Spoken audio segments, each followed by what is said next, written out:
It was not the echo of a courtroom gavel that unraveled the carefully woven tapestry of royal secrecy, but the quiet, unyielding drep of testimony from a disgraced prince. Picture the anomaly. For years, the whispers from the shadowed corners of high society had circled like vultures around the names of the powerful, yet the narrative threading through the Epstein scandal had always skirted the edges of the British monarchy, a deliberate omission in a story bloated with accusations. Now, in the sterile confines of a deposition room, Prince Andrew's words have pierced that veil, confirming what insiders had long suspected but never voiced.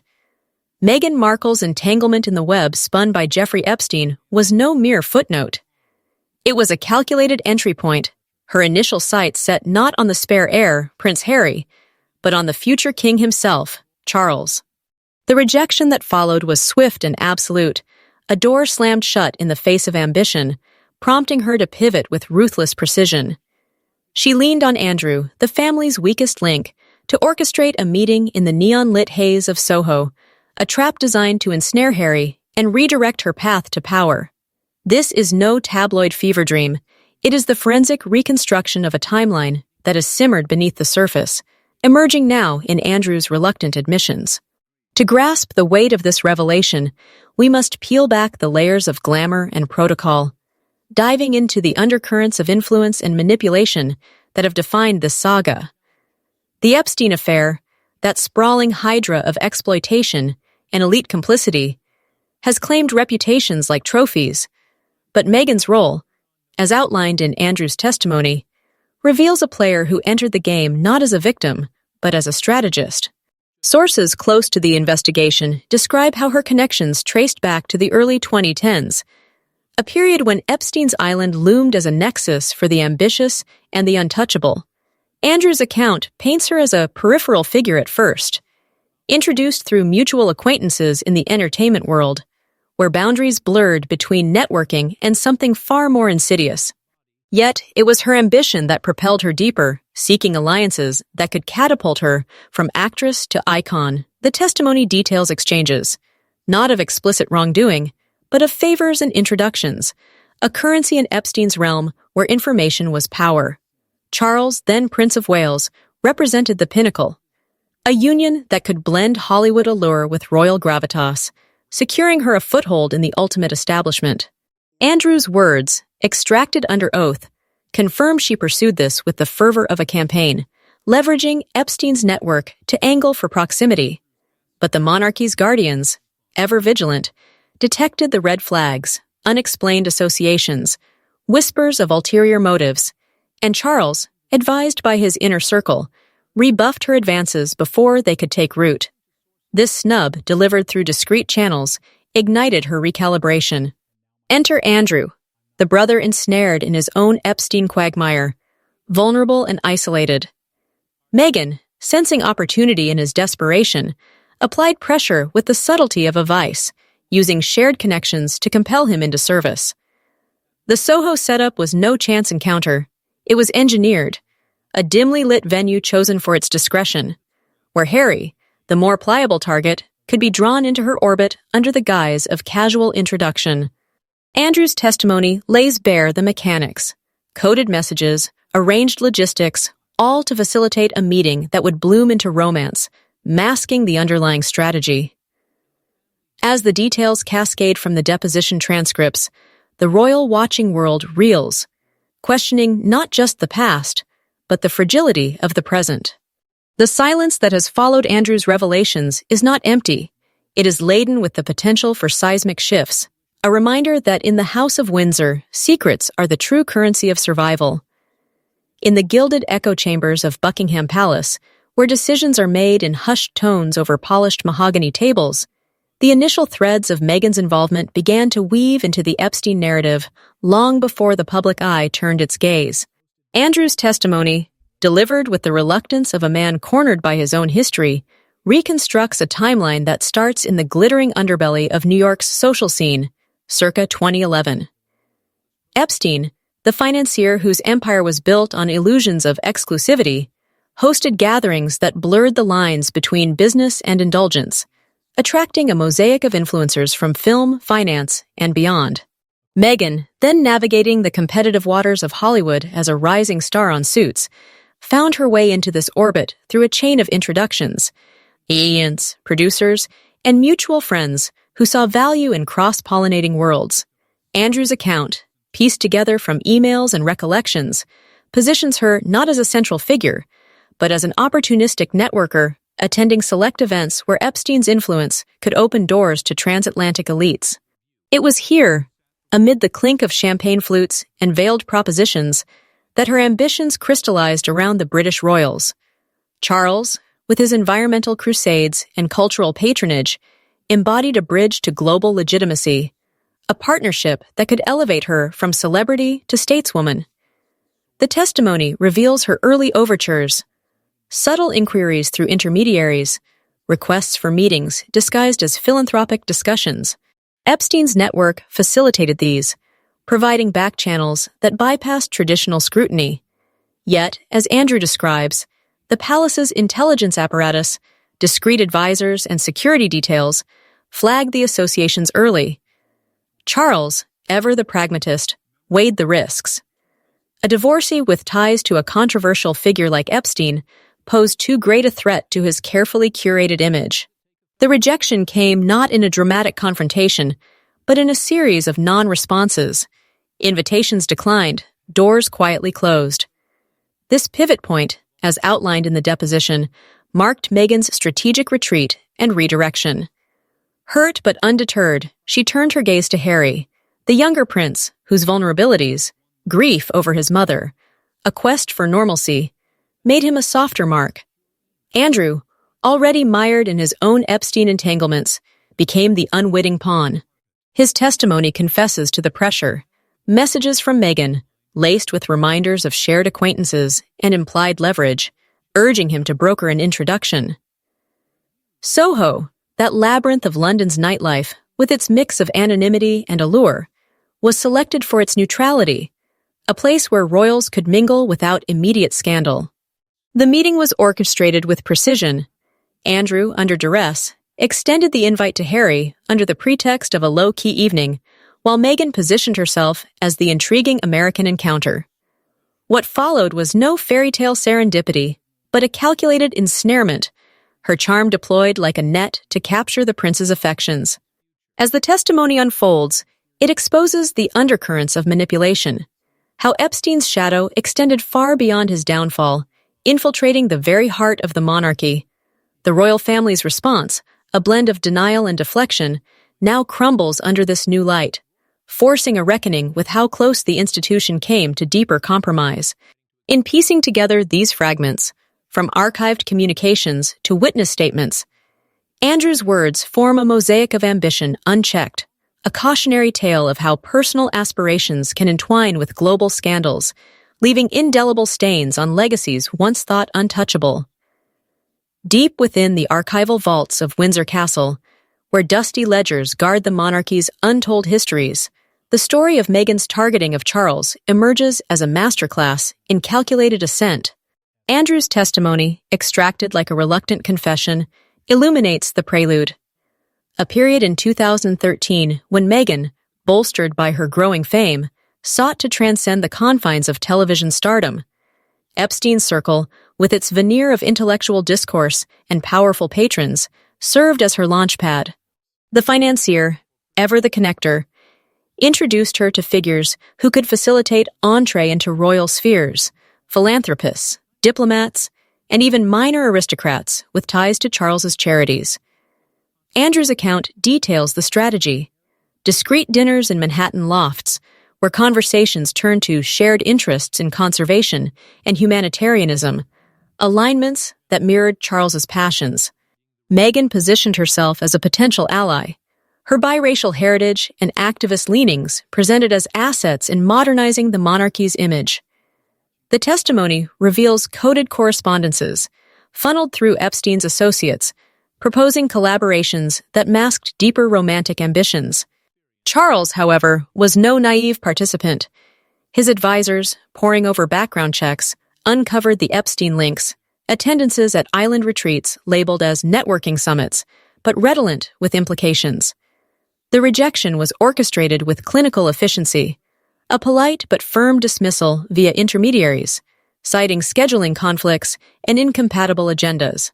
This snub, as Andrew describes, stung like a public humiliation, fueling Meghan's resolve to infiltrate the family by alternate means.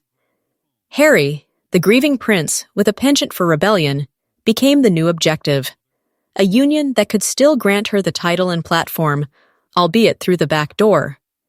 Andrew, compromised by his own Epstein indiscretions, was the ideal conduit.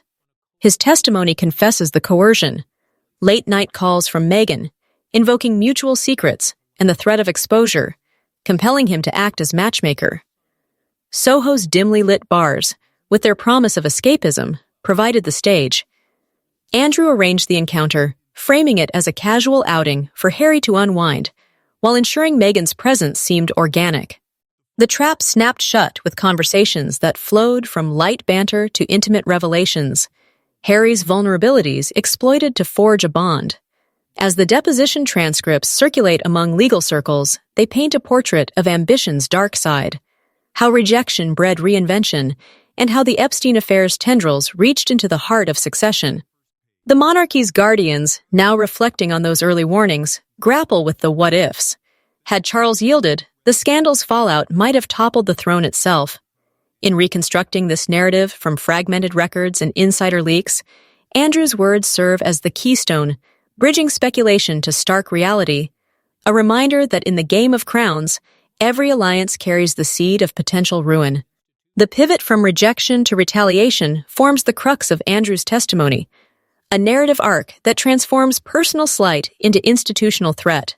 In the aftermath of Charles's rebuff, detailed in the deposition as a series of ignored overtures culminating in 2014, Meghan's strategy evolved from courtship to conquest. Epstein's network, though fracturing under scrutiny, still offered leverage, contacts who could unearth vulnerabilities within the royal family. Andrew, ensnared in his own legal battles, became her reluctant ally, his testimony revealing the pressure points, veiled references to shared Epstein acquaintances, hints at compromising information that could exacerbate his woes. She demanded facilitation, not out of friendship, but necessity, insisting on a setup that would place her in Harry's path.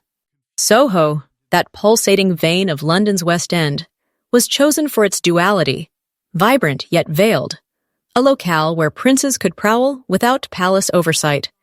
Andrew's account outlines the logistics: a private booth in an upscale club, invitations extended under the guise of a boys' night, with Meghan arriving as the surprise guest introduced by a mutual friend. The trap was multifaceted, designed to exploit Harry's known predilections for adventure and empathy. Conversations steered toward shared experiences of media scrutiny and personal loss, mirroring his mother's trials to evoke sympathy. As the evening unfolded, bonds formed rapidly, Harry's guard lowered by the ambiance and alcohol, leading to exchanges that blossomed into courtship. Andrew's testimony confesses his complicity, driven by self-preservation, acknowledging how he monitored the progression, reporting back to Meghan on Harry's receptiveness. This engineered romance, far from organic, carried the Epstein shadow, subtle influences from associates who ensured the narrative aligned with her ambitions. The royal family's later investigations, as hinted in the deposition, uncovered digital trails, emails coordinating the event, funds transferred for event planning that masked deeper machinations. Rejection from Charles had not deterred, it had refined her approach, turning Harry into the unwitting key to the kingdom. As these revelations seep into public discourse, they reshape perceptions of the Sussex union, casting it as a calculated merger rather than a love match. Insiders describe the palace's current turmoil, a blend of regret and resolve, as they confront how close the Epstein taint came to the core. In assembling this puzzle from testimony fragments, leaked correspondences, and chronological reconstructions, Andrew's words expose the machinery of manipulation, a testament to how personal vendettas can echo through empires. Andrew's testimony escalates the drama by delving into the mechanics of pressure, portraying Meghan as a maestro of influence in the wake of Charles's dismissal. By 2015, as Epstein's empire crumbled publicly, Meghan's Epstein ties had gone underground, preserved through discreet allies who shielded her from fallout. Andrew, increasingly isolated amid his own accusations, found himself in her crosshairs, his deposition recounting persistent communications that blended flattery with menace, reminders of Epstein gatherings where loyalties were forged in secrecy. She exploited this, demanding he leverage his royal status to arrange the Soho rendezvous, framing it as a favor that could mutualize their protections. The pressure was unrelenting, texts alluding to mutual friends whose testimonies could swing in his favor or against, depending on cooperation. Soho's selection was strategic. Its bohemian chaos offered camouflage, a far cry from the scrutinized halls of palaces. Andrew orchestrated the details, reserving a venue known for celebrity discretion, inviting Harry under the pretext of decompressing from duties and ensuring Meghan's arrival timed to perfection. The trap's ingenuity lay in its subtlety. No overt seduction, but a scripted encounter where shared narratives of outsider status drew Harry in, his empathy for underdogs weaponized against him. Andrew's account reveals post-meeting debriefs where Meghan sought assurances of Harry's interest, adjusting her approach based on feedback. This involvement deepened Andrew's entanglement, his testimony admitting regret over facilitating what evolved into marriage, unknowingly, importing Epstein's residue into the family fold. As the deposition circulates, it prompts reevaluations. Palace advisors pore over old security logs, uncovering overlooked anomalies in Meghan's background checks. The pressure on Andrew, now public, humanizes his fall while vilifying the orchestrator, painting a picture of ambition's cost. In collating these elements, from digital footprints to witness corroborations, the narrative coalesces into a cautionary epic, illustrating how rejection birthed a chain reaction threatening the monarchy's sanctity. The Soho trap, as chronicled in Andrew's testimony, unfolds like a noir thriller set against London's glittering underbelly, a pivotal act in Meghan's post-rejection playbook. By mid-2016, with Charles firmly out of reach, her focus sharpened on Harry, Andrew coerced into the role of enabler. The deposition details the build-up, weeks of planning, with Andrew handling logistics to avoid traces, selecting a Soho speakeasy renowned for its privacy shields. Pressure mounted through escalating demands, calls where Meghan invoked Epstein-era bonds, implying silence bought with compliance. The evening itself was choreographed. Harry arrived expecting camaraderie, only to encounter Meghan, introduced as a fascinating acquaintance with tales of Hollywood grit that resonated with his anti-establishment streak. Conversations flowed strategically, touching on media hounding and personal freedoms, planting seeds of alliance. Andrew's words capture the moment's tension, his presence a reluctant chaperone ensuring the connection ignited. Post-trap, the relationship accelerated, Harry's infatuation blinding him to origins, while Meghan consolidated her gains. The testimony exposes the Epstein overlay. Associates from that circle subtly influenced the narrative, providing PR boosts to cement the romance.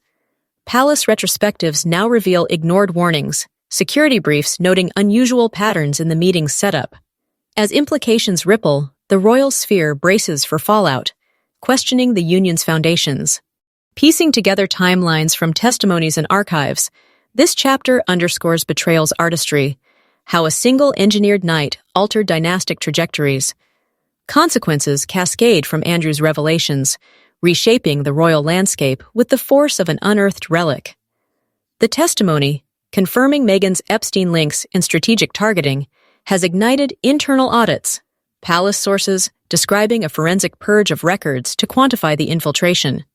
Charles, once the intended mark, now views the saga through a lens of vindication, his rejection validated as prescient. Harry's entrapment in Soho emerges as the linchpin, his marriage recast as a maneuver rather than destiny, straining familial bonds to breaking.